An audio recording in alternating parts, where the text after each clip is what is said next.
Yesterday I had a little accident with this turret. I was trying to chop out this rabbet. Here's the rabbet complete on one of these turrets. And that rabbet, this is a template of the side, and the turret will sit down into that area there, and then on the outside face of the side it would look like that. So I'm now back to this turret, which yesterday I was pushing down hard with my weight, and I went right through this part of the lip here and broke that off. I used some white glue and glued that back on there, so it's really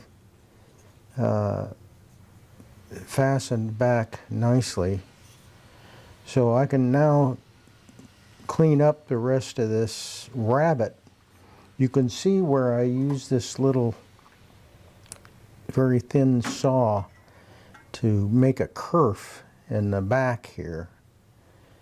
And I think it's safer for me to place the turret not flat down and push with my weight down. That's dangerous.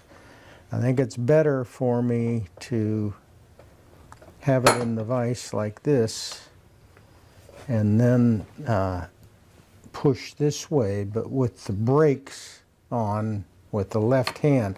Let me make sure that's in the picture. Okay, yeah, that's looking okay. So the way I'll do this then is to just shave back to the back with restraint on the back, on pushing that chisel. So that gives me a good way to clean up this back area here. So if I come over here,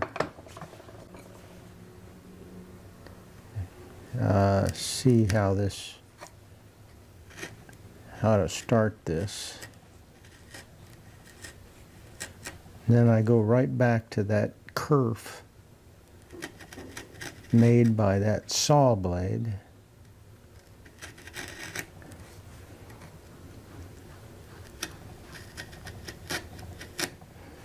Yeah, this is going to be the safest way to make this. With that left hand, I've got a firm grip on that can put the brakes on if something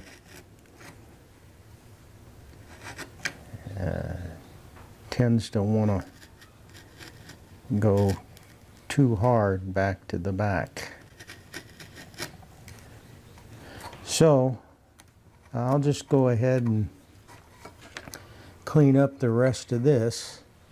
Then my next step is to create the sides. Here's a blank side. This is 3/8 thick mahogany. And then I'll make the cutouts and also the grooves, the groove for the tambour in the side, also some dovetails in the back piece, and then some little mortise joints for the tongues on the fixed top that goes in here. So those will be the next steps.